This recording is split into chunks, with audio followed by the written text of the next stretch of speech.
नमस्कार साथियों, आज की इस वीडियो में हम लोग साइंस में हम लोग फिजिक्स लिए हुए हैं। फिजिक्स का चैप्टर वाइज एमसीक्यू लेकर आए हैं। साथियों, वैशाली योद्धा हमारा यूट्यूब चैनल है। इसके प्लेलिस्ट पर आपको प्रकाश चैप्टर लिए हैं लाइट से, जो कि एक वीडियो हमारा प्रैक्टिस सीरीज का एक प्रथम वीडियो जो था वो अपलोड हो चुका है। आज हमारा ये दूसरा है, प्रैक्टिस सीरीज 2 है, जो कि लाइट चैप्टर का एमसीक्यूज है, ऑब्जेक्टिव क्वेश्चन है। साथियों, चलिए हम लोग वीडियो को शुरू करते हैं। आप किसी भी कम्पिटिटिव एग्जाम का तैयारी करते हैं तो चैप्टर वाइज ऑब्जेक्टिव क्वेश्चन आपको मेरे यूट्यूब चैनल पे मिलेगा। आप डेली प्रैक्टिस सीरीज के रूप में देख सकते हैं। चलिए हम लोग वीडियो को शुरू करते हैं। साथियों, हमारा पहला क्वेश्चन है कि आँख में संकेंद्रण होता है। लेंस की उत्तलता में परिवर्तन के द्वारा लेंस के आगे पीछे गति करने के कारण रेटिना के आगे पीछे गति के द्वारा आँख के तरल के अपवर्तनांक में परिवर्तन के द्वारा, तो आँख में संकेंद्रण जो होता है वो लेंस की उत्तलता में परिवर्तन के कारण, इसका ए आंसर चला जाएगा। साथियों, इस लाइट चैप्टर का यह हमारा दूसरा वीडियो है। यह दूसरा आज का वीडियो है, पहला हो गया है। आज के बाद ये लाइट कंप्लीट हो जाएगा, फिर हम लोग नेक्स्ट वीडियो में दूसरा चैप्टर का एमसीक्यूज लेकर आएंगे। चलिए हम लोग आगे क्वेश्चन की तरफ बढ़ते हैं। अगला क्वेश्चन है हमारा कि जब किसी दर्पण को, यहाँ पे होगा थीटा कोण से घूर्णित किया जाए तब परावर्तित किरण का घूर्णन क्या होगा। मतलब ये कह रहा है कि किसी दर्पण को हम लोग अगर थीटा कोण से घुमाएं तो उसमें जो प्रतिबिंब बनेगा वो हमको 2 थीटा कोण से घूमता हुआ प्रतीत होगा। तो इसका सही आंसर डी हो जाएगा। यहाँ पे 2 थीटा होगा, ऐसे 2 थीटा कोण से होगा, ये थीटा है। चलिए हम लोग आगे बढ़ते हैं अगला क्वेश्चन की तरफ। अगला क्वेश्चन है कि पूर्ण सूर्य ग्रहण के दौरान सूर्य को सीधे देखने से आँख में अपरिवर्तनीय क्षति पहुँचती है। रेटिना का जलना सूर्य के किरणों के निम्न घटकों में से किस एक के कारण होता है। मतलब जब सूर्य ग्रहण होता है तो सीधे मतलब कि आँख में बिना चश्मा लगाए कि नंगे आँखों से देखना हानिकारक होता है। तो ये पूछ रहा है कि रेटिना जो है वो प्रभावित होता है तो क्यों होता है। तो यहाँ दिया है ऑप्शन कि ताप के कारण होता है, इंद्रधनुषीय प्रकाश के कारण होता है, अल्ट्रावायलेट प्रकाश के कारण होता है, इंफ्रारेड प्रकाश के कारण होता है। तो साथियों, जब पूर्ण सूर्य ग्रहण लगता है तो उससे अल्ट्रावायलेट किरण निकलता है जो हमारे आँख को प्रभावित करता है। तो इसका सही आंसर सी हो जाएगा। चलिए हम लोग अगला क्वेश्चन पे चलते हैं। मरीजों के पेट के अंदर का परीक्षण करने हेतु डॉक्टरों द्वारा प्रयुक्त एंडोस्कोप निम्नलिखित में से किस सिद्धांत पे काम करता है। प्रकाश का परावर्तन, प्रकाश का प्रकीर्णन, प्रकाश का अपवर्तन, प्रकाश का सकल आंतरिक परावर्तन। साथियों, प्रकाश का प्रकीर्णन तो जब कलर फिक्स करके पूछे कि आकाश नीला क्यों दिखाई देता है, नीला या फिर लाल क्यों दिखाई देता है, तो प्रकीर्णन की घटना होती, तो ये होगा नहीं। परावर्तन की घटना के लिए दर्पण होना जरूरी है, एक तरफ मतलब प्रकाश आर पार नहीं होना चाहिए, ये भी नहीं होगा ना, ये होगा। अपवर्तन में क्या होता है कि एक माध्यम से दूसरे माध्यम में प्रकाश जाती है, तो ये भी नहीं होगा। तो इसका सही आंसर है पूर्ण आंतरिक परावर्तन, जिसको सकल आंतरिक परावर्तन, टोटल इंटरनल रिफ्लेक्शन कहते हैं। तो सही आंसर डी हो जाएगा। चलिए अगला क्वेश्चन पे हम लोग बढ़ते हैं।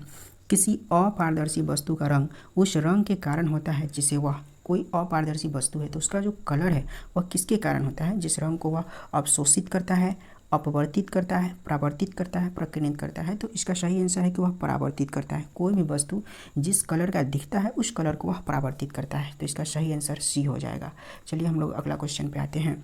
किसी तारे का रंग दर्शाता है, किसी तारे का रंग दर्शाता है उसकी पृथ्वी से दूरी, उसका ताप, उसकी ज्योति, उसकी सूर्य से दूरी। तो तारा का, किसी भी तारा का रंग जो है, कलर जो है वो उसकी टेम्परेचर को दर्शाता है, जो कि बी में दिया है। ताप मतलब कोई भी तारा का रंग जो है वो उसकी टेम्परेचर को दर्शाता है। तो आंसर बी चला जाएगा। चलिए अगला क्वेश्चन है कि एक रंगीन टेलीविज़न में 3 आधारभूत रंगों के मिश्रण से रंग बनते हैं। ये है मतलब ये कह रहा है कि टेलीविज़न में 3 मूल मतलब फंडामेंटल कलर होते हैं, वो 3 कलर कौन है। तो साथियों, इसका एक ट्रिक है याद रखने का। वो 3 कलर मतलब 3 प्राथमिक कलर होता है। 3 जो है वो प्राथमिक कलर होता है, उसका नाम है नहला। नहला का मतलब नीला, न से हो जाता है आपका नीला, उसके बाद हरा, उसके बाद ला से हो जाता है लाल। थोड़ा सा हम इसको बढ़ा लेते हैं। चलिए, तो वही 3 कलर हमको खोजना है, नीला, हरा और लाल को। ठीक है, तो इसमें ढूंढते हैं। लाल है, नीला है, नारंगी दे दिया, ये नहीं होगा। लाल है, हरा है और नीला है, यस ठीक है। नहला, नीला, हरा और लाल, तो ये बी सही आंसर है। ये तीनों प्राथमिक कलर होते हैं। चलिए हम लोग आगे बढ़ते हैं। किसी तारे का रंग दर्शाता है, ये भी पढ़े हैं, उसके टेम्परेचर, ताप को, तो बी इसका सही आंसर हो जाएगा। चलिए अगला क्वेश्चन है कि किसी व्यक्ति का पूरा प्रतिबिंब न्यूनतम ऊंचाई, किसी वस्तु का पूरा प्रतिबिंब, यहाँ से गलत टाइप हो गया है। कहा कि किसी वस्तु का पूरा प्रतिबिंब देखने के लिए समतल दर्पण के न्यूनतम ऊंचाई होनी चाहिए। तो किसी भी वस्तु का पूरा प्रतिबिंब देखने के लिए समतल दर्पण का न्यूनतम ऊंचाई वस्तु से आधी होना चाहिए। तो यहाँ पे आ जाएगा व्यक्ति के ऊंचाई के आधी, तो बी इसका सही आंसर है। चलिए हम लोग अगला क्वेश्चन पे आते हैं। निम्न में से किस रंग का सबसे लंबा तरंगदैर्घ्य होता है? तो तरंगदैर्घ्य वेव लेंथ सबसे लंबा लाल का होता है। ये सिंपल क्वेश्चन है, इसका आंसर डी हो जाएगा। चलिए हम लोग आगे बढ़ते हैं। हमारा अगला क्वेश्चन है, इंद्रधनुष के दोनों सीमांत वर्णपट होते हैं। इंद्रधनुष का दोनों सीमांत मतलब सबसे ऊपर और नीचे का कलर के बारे में पूछ रहा है। तो इंद्रधनुष का जो होता है वो बैजानी ह पी नाला से शुरू होता है, मतलब बैगनी, और सबसे ऊपर क्या होगा? लाल होगा। तो बैगनी और लाल है ये, यहाँ पे ये हो सकता है। हरा और लाल तो होता नहीं है, पीला ये भी नहीं, ये भी नहीं, इसका सही आंसर डी होगा। चलिए हम लोग आगे बढ़ते हैं। अगला क्वेश्चन है, जब दो समानांतर समतल दर्पण के बीच कोई वस्तु रख दी जाती है तो बनने वाले प्रतिबिंब की संख्या कितनी होगी? दो समानांतर दर्पण कह रहा है। दो, एक दर्पण ये हो गया, ये हो गया, दोनों समानांतर दर्पण है, तो इसके बीच जो एंगल बनेगा वो 0 डिग्री का बनता है। तो इसका निकालने का फॉर्मूला होता है थीटा 360 बटा थीटा, 360 बटा थीटा। तो 360 तो हम ले लेंगे, 360 बटा थीटा 0 डिग्री, और किसी भी संख्या को 0 से जब डिफाइन करते हैं तो वो इन्फिनिटिव अनंत आ जाता है। तो इसलिए इसका आंसर डी हो जाएगा, अनंत। दो समानांतर समतल दर्पण का है तो इसका आंसर डी हो जाता है। यही कहता है कि दो दर्पण जो है वो 90 डिग्री के कोण पर होता है, तो हम क्या करते हैं कि 360 को 90 से डिवाइड करते हैं, तो इससे ये कट जाता है, और 9 चौक 36, 4 आया जो कि सम संख्या है, तो एक कम करते -1, तो 3 विषम संख्या लेते हैं तो 3 प्रतिबिंब बनता है। ऐसा करना है, लेकिन यहाँ पे समानांतर दिया है इसलिए इसका आंसर अनंत हो जाएगा, डी। चलिए नेक्स्ट क्वेश्चन पे हम लोग आते हैं। एक कटा हुआ हीरा जगमगाहट के साथ चमकता है, क्यों? तो इसका कारण कहता है पूर्ण आंतरिक परावर्तन के कारण, प्रकाश के अवशोषण के कारण, कुछ स्वाभाविक गुण के कारण, इसके आणविक संरचना के कारण। तो एक कटा हुआ हीरा जो है वो जगमगाहट के साथ चमकता है पूर्ण आंतरिक परावर्तन के कारण, आंसर ए चला जाएगा। चलिए अगला क्वेश्चन पे हम लोग आते हैं। अभिनेत्र लेंस द्वारा किसी वस्तु का किस प्रकार के प्रतिबिंब रेटिना पर बनता है? मतलब हमारे आंखों में किसी वस्तु का प्रतिबिंब कैसा बनता है? तो सबसे पहले आप लोग हमें बताइए कि हमारा आंख में कौन सा लेंस होता है? तो हमारे आंख में जो है वो उत्तल लेंस होता है, ठीक है। और इससे प्रतिबिंब कैसा बनता है? तो उत्तल लेंस से हमारा जो प्रतिबिंब बनता है वो वास्तविक बनता है और उल्टा बनता है। वास्तविक, उल्टा एवं वस्तु से कैसा बनता है? छोटा। यहाँ पे दिया है उल्टा और वास्तविक, यही हुआ वास्तविक और उल्टा, तो आंसर सी हो जाएगा इसका सही आंसर। चलिए हम लोग आगे बढ़ेंगे। उचित रीति से कटे हीरे की असाधारण चमक का आधारभूत कारण यह है कि इसमें अति उच्च पारदर्शिता होती है, इसकी अति उच्च अपवर्तनांक सूचकांक होता है, यह बहुत कठोर होता है, इसके सुनिश्चित विचलन तल होते हैं। तो उचित रूप से कटे हीरे के असाधारण चमक का आधारभूत कारण क्या है कि इसकी जो है ना अपवर्तनांक वो बहुत अधिक होता है। हीरा का अपवर्तनांक 2.42 होता है, तो इसलिए इसका 20 सही आंसर चला जाएगा। चलिए हम लोग आगे बढ़ते हैं। यदि किसी ऐनक के लेंस की पावर +2 डायोप्टर है, या प्लस का साइन है, माइनस नहीं है, ठीक है, +2 डायोप्टर है, तो इसकी फोकस दूरी होगा। देखिए लेंस के पावर निकालने का फॉर्मूला होता है P बराबर 1/f, लेकिन ये f जो है वो हमको मीटर में लेना होता है, ठीक है। लेकिन यहाँ पावर दे दिया है, यहाँ पे +2 डायोप्टर पावर दे दिया है, लेकिन पूछा है कि इसकी फोकस दूरी क्या होगी, इसका फोकस क्या होगा। तो फोकस हम कैसे निकालेंगे? तो फिर ये उल्टा हो जाएगा, f बराबर 1/p, इधर चला जाएगा तो p f का मान निकलेगा, तो f बराबर 1/p का मान दे दिया है 2। इसको सॉल्व करने पर हाफ है तो इसको 0.5 आएगा, लेकिन ये मीटर में आएगा क्योंकि f का मान हम क्या बोले हैं मीटर में निकलता है। तो सेंटीमीटर में लाने के लिए हम क्या करेंगे कि 1 मीटर बराबर होता है 100 सेंटीमीटर। तो सेंटीमीटर में लाने के लिए हम 100 से क्या करेंगे, गुना करेंगे, दशमलव से 1 0 हट जाएगा तो बच गया 5, यानी 10 तो 5 ढाई 50, कितना हो जाएगा 50 क्या सेंटीमीटर। 50 सेंटीमीटर यहाँ दिया है बी नंबर में 50 सेंटीमीटर, जो कि ये सही आंसर हो जाएगा। चलिए हम लोग आगे बढ़ते हैं। दूरदर्शन के संकेत एक निश्चित दूरी के बाद नहीं मिल सकते, क्यों?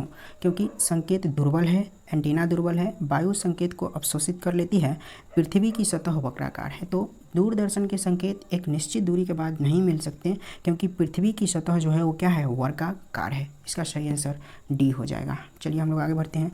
जब प्रकाश एक माध्यम से दूसरे माध्यम में जाता है तो निम्नलिखित में से कौन सा एक अपरिवर्तित रहता है? तो प्रकाश एक माध्यम से दूसरे माध्यम में जाता है तो उसकी आवृत्ति अपरिवर्तित रहती है, इसलिए इसका सही आंसर डी हो जाएगा। चलिए हम लोग आगे बढ़ेंगे। अधोलिखित में से कौन सा रंग इंद्रधनुष के मध्य में कौन सा रंग होता है? तो इसका हिंदी में एक ट्रिक से लिखने का, वैजानी ह पी नाला, क्या लिखेंगे, वैजानी ह पी नाला, देखिए ये बैगनी हो गया, ये जामुनी या आसमानी हो जाता है, इधर का नीला हो जाता है, बीच में ये हरा है और फिर इधर पीला, नारंगी और लाल हो जाता है। तो पूछा है कि अधोलिखित में से कौन सा रंग इन धनुष के मध्य में दिखाई देता है, तो मध्य में यही है हरा, और हरा आपको मिलेगा ऑप्शन बी में, हरा, बी सही आंसर है। चलिए हम लोग आगे बढ़ेंगे। दृष्टिपटल, रेटिना को हिंदी में दृष्टिपटल कहते हैं। रेटिना पर जो चित्र बनता है वो कैसा बनता है, वस्तु के आकार के बराबर तथा उल्टा। तो अभी बताया है कि हमारे आँख के रेटिना पर जो प्रतिबिंब बनता है वो वास्तविक, उल्टा एवं वस्तु से छोटा। यहाँ कहा कि वस्तु से छोटा, सीधा नहीं, वह वस्तु से छोटा और उल्टा, ठीक है, वास्तविक होता है और वास्तविक, उल्टा एवं वस्तु से छोटा। तो इसका सही आंसर सी हो जाएगा। चलिए हम लोग आगे बढ़ेंगे। आँख के लेंस का फोकस दूरी किसके कार्य से परिवर्तित होता है, पुतली के, रेटिना से, सिलियरी मांसपेशी के, आइरिस से। तो आँख के लेंस की फोकस दूरी जो है वो आइरिस के काम से क्या होगा, परिवर्तित होने लगता है। तो इसका सही आंसर डी हो जाएगा। चलिए हम लोग आगे बढ़ते हैं। निम्नलिखित ऊर्जा रूपांतरणों में से किस के द्वारा प्रकाश संश्लेषण की क्रिया संपादित होता है, प्रकाश से रासायनिक क्रिया। देखिए प्रकाश संश्लेषण जब होता है तो क्या होता है कि पत्ती पे प्रकाश संश्लेषण जब होता है तो पत्ती पे क्या होता है, लाइट पड़ता है, तो प्रकाश से रासायनिक ऊर्जा होता है। सही आंसर ए हो जाएगा। चलिए आगे बढ़ेंगे। आकाश नीला दिखाई पड़ता है, देखिए आकाश नीला दिखाई देता है, मतलब कलर फिक्स कर दिया तो इसमें प्रकीर्णन की घटना आएगा। तो क्वेश्चन ऑप्शन कहता है कि नीले प्रकाश का प्रकीर्णन सबसे अधिक होता है, लाल प्रकाश का प्रकीर्णन सबसे अधिक होता है, नहीं, लाल का तरंगदैर्घ्य सबसे ज़्यादा होता है, प्रकीर्णन नहीं, नीले प्रकाश का वातावरण में अवशोषण सबसे कम होता है, ये भी नहीं होगा इस, और लाल प्रकाश का वातावरण में अवशोषण सबसे अधिक होता है, ये भी नहीं होता है, क्योंकि नीला दिखाई देता है, नीले प्रकाश का प्रकीर्णन सबसे अधिक होता है। तो यहाँ पे ए आंसर सही हो जाएगा। चलिए हम लोग आगे बढ़ेंगे। अगला क्वेश्चन है कि निम्नलिखित में से किस परिघटना का उपयोग ऑप्टिकल फाइबर में किया जाता है। तो ऑप्टिकल फाइबर में पूर्ण आंतरिक परावर्तन का होता है, इसी पे ऑप्टिकल फाइबर काम करते हैं, इसलिए इसका सही आंसर बी हो जाएगा। चलिए अगला क्वेश्चन पे आएंगे। बस अब 2-4-5 क्वेश्चन और बच गया है हमारा लाइट चैप्टर का। हम लोग 5 क्वेश्चन के बाद वीडियो को एंड करेंगे। जब जल कह रहा है कि जल में वायु का बुलबुला किसकी भांति व्यवहार करता है, जैसे क्वेश्चन क्या कह रहा है कि जल के अंदर वायु का जो बुलबुला है वो किसके भांति व्यवहार करता है, तो जल के अंदर वायु का बुलबुला अवतल लेंस के भांति व्यवहार करता है। यहाँ भी अवतल लेंस है, तो दोनों सेम है ऑप्शन है, मगर सही होगा, दोनों हो जाएगा सही, अवतल लेंस ए भी है, अवतल लेंस ए भी है। चलिए जल में वायु का बुलबुला जो है वो अवतल लेंस के भांति व्यवहार करता है। अगला क्वेश्चन पे आएंगे हम लोग। मृग मरीचिका का कारण है प्रकाश का व्यतिकरण, प्रकाश का विवर्तन, प्रकाश का ध्रुवन, प्रकाश का पूर्ण आंतरिक परावर्तन। तो मृग मरीचिका क्या होता है कि गर्मी के दिनों में रोड पे भी दूर से देखेंगे तो पानी दिखाई देता है, या फिर रेगिस्तान में दूर से देखने पर पानी पानी टाइप दिखाई देगा, लेकिन नज़दीक जाने पर वहाँ पानी वास्तव में होता नहीं है। यह पूर्ण आंतरिक परावर्तन, टोटल इंटरनल रिफ्लेक्शन के कारण होता है। सही आंसर डी हो जाएगा। चलिए हम लोग आगे बढ़ेंगे। धूप के चश्मे की पावर होती है, तो जो धूप का चश्मा होता है वो 0 डायोप्टर का होता है, 0 डायोप्टर ए ऑप्शन में है, ये सही आंसर हो जाएगा। चलिए आगे बढ़ेंगे हम लोग। क्या मुख्य कारण है कि एक आंख की अपेक्षा 2 आंख होना अधिक उपयुक्त है, पूछ रहा है कि मुख्य कारण क्या है कि एक आंख की अपेक्षा 2 आंख होना अधिक उपयुक्त है। चलिए हम लोग ऑप्शन पढ़ेंगे। पहला है कि 2 आंखों के कारण रंग आसानी से पहचाने जा सकते हैं। दूसरा ऑप्शन है कि 2 आंखों के कारण हम अंधेरे व हल्के प्रकाश को आसानी से देख सकते हैं। तीसरा है कि इसी कारण मोज़ेक विभाजन और मनुष्य देख सकता है।